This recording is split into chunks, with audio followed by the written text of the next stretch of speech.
Hello! Welcome to our very first Forex lesson. Today, we're diving deep into the world of financial markets, starting with Forex. This session is designed to give you a solid introduction, so by the end you'll understand what Forex is, why it's so important, who the key players are, and the basics of how trading works. I really encourage you to listen closely, maybe even grab a notebook, and feel free to drop any questions in the comments. Building this foundational knowledge is crucial for your entire trading journey. So let's get started with our first topic. So what exactly is Forex? Forex, which stands for foreign exchange, is a massive global marketplace where currencies are bought and sold. It's actually the largest financial market in the world, with a daily trading volume that exceeds $6 to $7 trillion.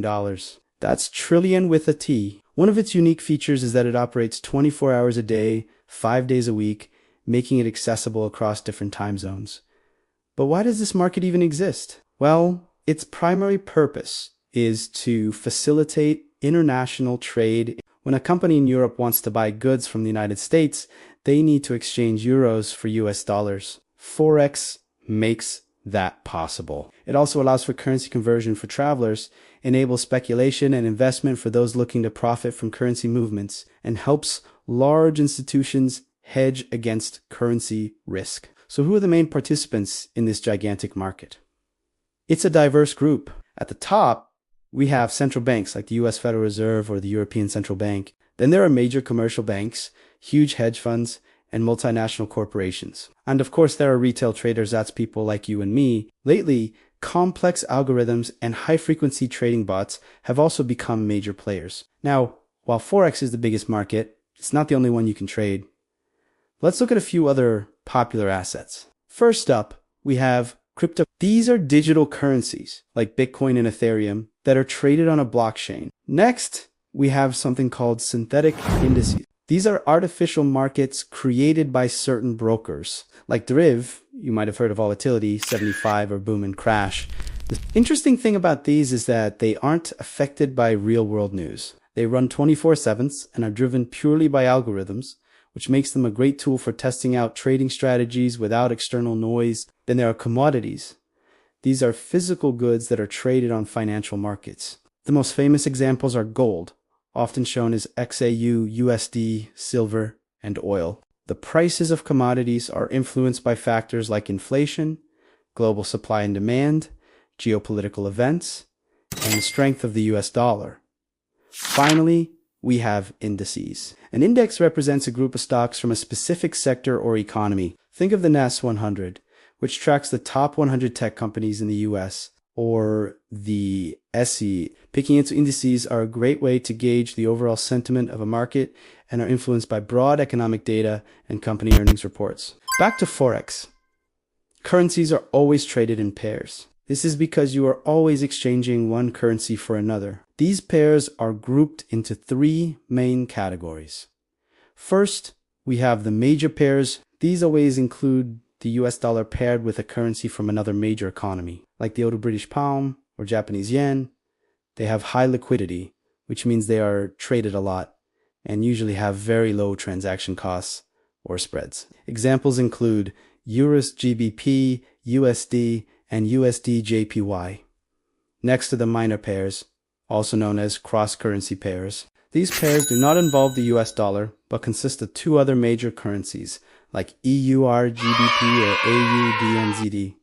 Finally, we have the exotic pairs. These consist of a major currency, usually the US dollar, paired with a currency from an emerging economy, like the US dollar against the Kenyan shilling or the South African rand. These pairs tend to be more volatile and have higher transaction costs. Now, let's break down a currency pair. In any pair, you have a base currency and a quote currency. The base currency is always the first one listed. It's the currency you are conceptually buying or selling. The quote currency is the second one, and it's what you use to price the base currency. So in our GBP USD example at 1.2500, the British pound is the base currency and the US dollar is the quote currency. This means 1 British pound costs 1.25 US dollars. This leads us to buying and selling. When you place a buy order, you are going long. You do this when you expect the base currency to strengthen or go up in value against the quote currency. Conversely, when you place a sell order, you are going short. You do this when you expect the base currency to weaken or go down in value. The Forex market is global, but it operates in distinct sessions centered around major financial hubs. Using East Africa time as our reference, the Sydney session starts at 1 a.m., then the Tokyo session opens at 3 a.m., the London session, a major one, kicks off at 10 a.m. Finally, the New York session begins at 4 p.m. The most important times of the day are the session overlaps, especially the London and New York overlap, which happens between 3 p.m. and 6 p.m. East Africa time. This is when the two largest financial centers are open simultaneously.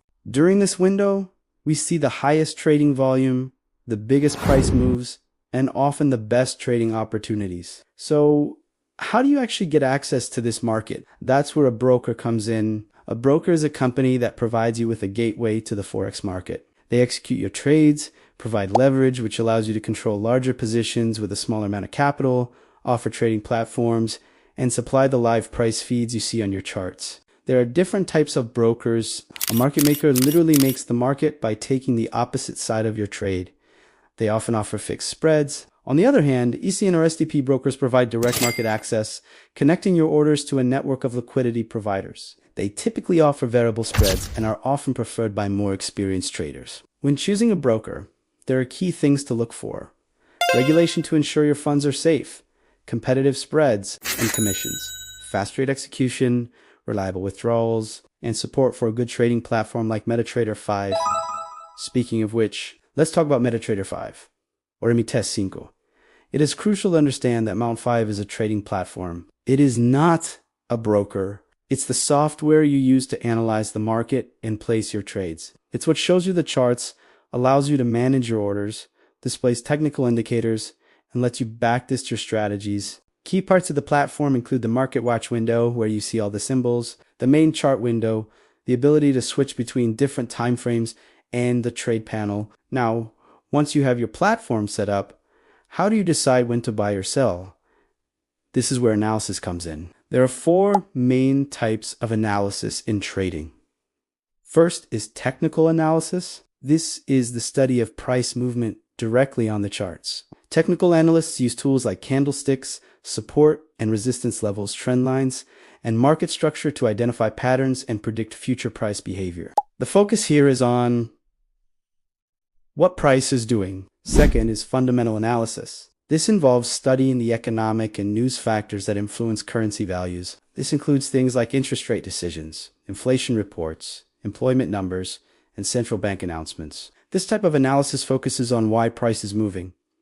Third is sentiment analysis. This is about understanding the overall mood or psychology of the market. Are traders feeling fearful or greedy? What are the majority of retail traders doing? This analysis tries to gauge who is buying and who is selling on a broad scale. Finally, there's a more advanced approach, sometimes called institutional or price action analysis. This method focuses on concepts like liquidity, order flow, key institutional levels, and imbalances in the market like fair value gaps.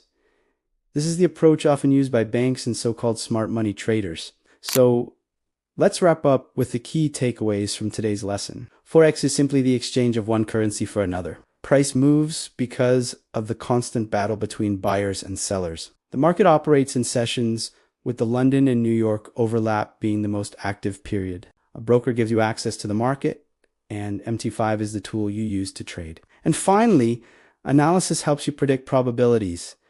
It never gives you certainty. That brings us to the end of our introductory lesson. If you found this helpful or have any questions at all, please drop a comment below. I'll be reading through all of them. Don't forget to like this video, subscribe for more lessons, and share it with anyone else who might want to learn about trading. Thank you so much for watching, and I'll see you in the next one.